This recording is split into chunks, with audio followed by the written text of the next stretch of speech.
That unforgiveness, that resentment that you have towards your past relationship, that can keep you stuck. That can keep you stuck. And it can keep you stuck in a multitude of ways.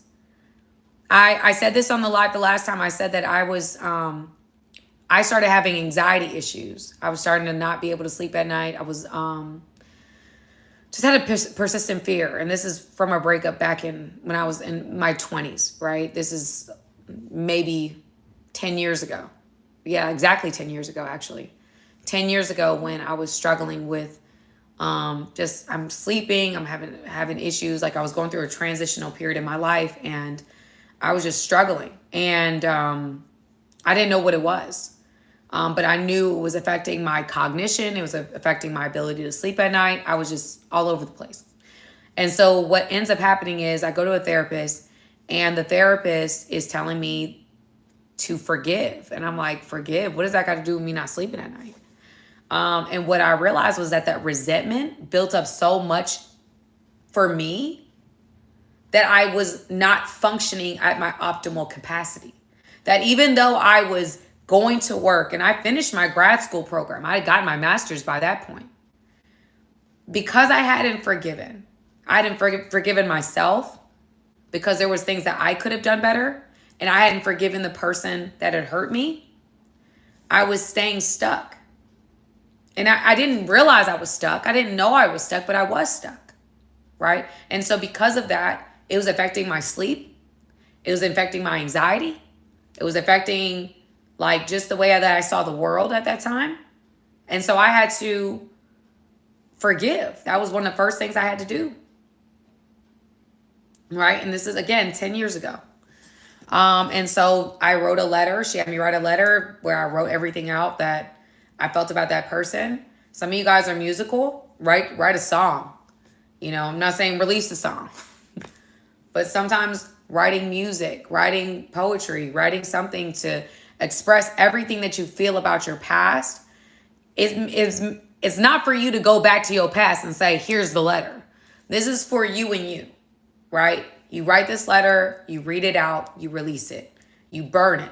Some people burn it, they put it in a campfire somewhere, they burn it in a fireplace, they burn it, right? And it's just a release. Like, I'm releasing this. I've said everything that I've wanted to say. I release it, right? And the reason why this is important is because sometimes the things that we don't say is what's keeping us stuck. I'm going to say that again for some people because some people suppress. They don't share. They don't say what's going on. They're not being real about how this really hurts them or how this really affects them, right? They just push it down. Especially men. Especially men. They suppress. Oh, I'm good. No, I don't care. I don't care. You do care. It does hurt. It's okay to say that. You know what I'm saying? Like, you have justifiable hurt. Just say that. We cannot heal what we do not reveal. You know, if you're sitting down with me and you tell me something, I'll be like, how did that make you feel? How did that's a real trauma. You experienced something. That's real. And you don't have to be too strong to say that it did hurt. Like, that was messed up. That was wrong. I think you heal faster being honest about it. Instead of saying, you know what, I don't care. You do care. And the thing is, you're not wrong to care. You're not wrong for being pissed off. You're not wrong for your heart being broken. You're not wrong. You're actually right. That was an effed up situation. This should never happen. But I don't think we allow this space for you to feel validated. Right? Because if you don't share what happened, then you're looking for the person who did it to validate you. And so you're looking for someone who may never apologize to validate your experience with them. And they're not. Because if it's like any normal person, unless they have a coming to Jesus moment, they're not going to say sorry. They're going to find a reason why you're at fault for what they did. That's why it's good to go to somebody else to validate your experience. Like, no, that was messed up. She was absolutely out of pocket for that. Completely wrong. Because she's not going to admit that. You gonna be waiting your whole life for an apology for her. She gonna be looking at you like, no, it's because you did blah, blah, blah, blah, blah, blah, blah. And that's why I did blah, blah, blah, blah, blah. And so now you mad because I did da, da, da, da, da, but you did da, da, da, da, da. So does it feel the same way? Women gonna take you on a whole roller coaster ride with that one. They gonna take you, in Georgia, we have a roller coaster called Goliath. She gonna take you on Goliath. Because she's never gonna say that what she did was more wrong than what you did. Never. So it's good to go to somebody that is able to see the thing that objectively and say, no, that was wrong. Instead of waiting on the apology from the person who may never apologize. Never. You know what I'm saying? So I say that to men for real. Like, just, if there's a space where you can share it, whether it's a voice note, you could do a voice note on your phone as if it's her. I want you to talk in the voice note as if it's her. I want you to say it in the voice note. I don't know what the girl's name. Let's just come up with a name. Susie, you know what? I loved you, girl, and I would have given you the world. But you decided you was going to sleep with my friend, and I'm not cool with that. That was on some, you just go in. You want some hoe stuff, blah, blah, blah. I probably can't say that on YouTube. But I'm just saying, like, you give all that to the voice note. Say everything you want to say. Hold nothing back. Understand that you may never have this conversation with this person. Closure is a one-on-one process. You don't need to have a closure conversation with her. You need to have a closure conversation with you. And then you have that conversation when you say everything you need to say. And then you say, you know what? I'm releasing this. As soon as I play this thing one more time, I'm releasing this. I'm no longer going to, this is my release. This is the last thing. Even if you guys are still entangled in some way, let's say you have kids or whatever the case may be, it's not about that. It's about you releasing the angst towards her. You releasing what happened in the relationship. And now you're able to move on. She just wasn't the one, right? You find out a lot about people on the other side of a breakup. Let's be very clear. You find out a lot about a lot of people on the other side of a breakup. You find out who they are, what they're capable of, all different types of stuff. And so you might find on the other side of a breakup that thank God that this happened.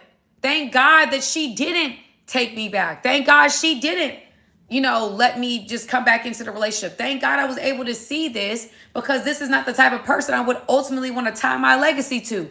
You have to start thinking deeper, family. Right? And then you got to start saying to yourself, you know what? I'm letting this go. I am not going to allow this particular situation to stop me from moving forward. Women that are listening to me, the same thing. I'm not going to let no man stop my future. No. Absolutely not. I wrote a 4-page letter. To my ex. I said everything I want to say. And guess what? Ripped it up. Threw it in the fire. Closure was a one-on-one conversation. Me and me had a conversation. And me let that thing go. Me and me gave that person that power. And me took that thing back. And you have that same power within you too. So I'm at a place right now in my life where I'm like, okay, now it's time. But we have to get to a place where we forgive that person. We release them from what they've done. We release the resentment. We release all the things, everything. We release it.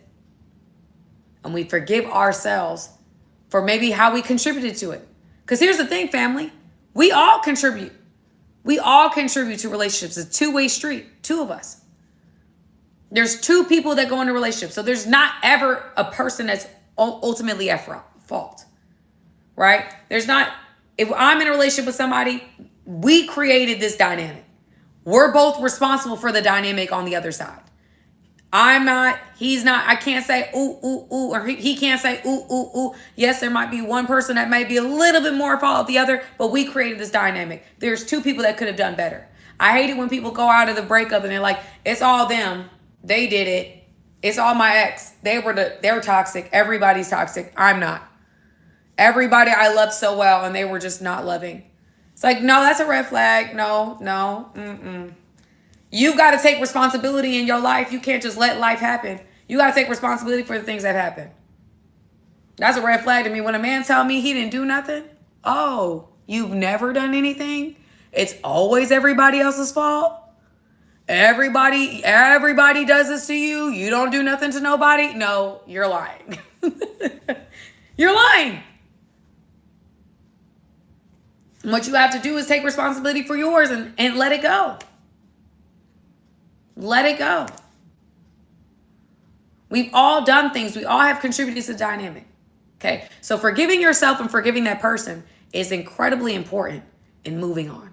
Right? Because if not, we're going to be holding on to this energy and it just blows up in the future. Right? So then we have that. So that plays into attracting the same pain. In that time frame between the relationship that I was really hurt about and when I got therapy, I was in 2 other relationships. I was terrible in those relationships. Let's be very clear. So I broke up with that person in like 21. I got into therapy at like 24, 25. Right? So in the 2 relationships I was in, I was not good. I was not good. I was toxic. I was toxic. I ain't gonna lie to you now. I was toxic. I was toxic. And I'm being honest with you, right? Because I had not resolved my stuff.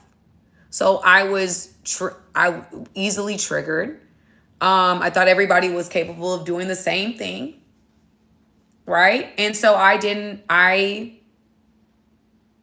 was toxic. I was problematic. And guess what? Yes, God humbled your girl. Sam needed some humbling, and he did that. And I thank God for that. I thank God that he humbled me. I needed to be humbled. I was humble, but I was like one of those people that like try to put on this bravado, but he took me right back down to earth. You know, I needed that. And I'm thankful. I'm so thankful for that. But you attract the same pain. So that's really what it comes down to. You attract the same type of pain. And that's what I did. Because I was not healed. I was still very, very broken. And because I was very broken, I was attracted to the same type of pain. Right? And I wasn't necessarily getting the same type of men, but I was creating the same type of dynamic because I had not healed. Right? And so I was showing up as a very, very broken version of myself. And that was inexcusable. Right? I needed to take that time to really heal and really take that time for me. Now, I think men do this a lot as well, right? Because they don't, they go into relationships and they haven't healed from their past. They just move on to the next. They move on to the next situation. It's like, no, you need to stay by yourself.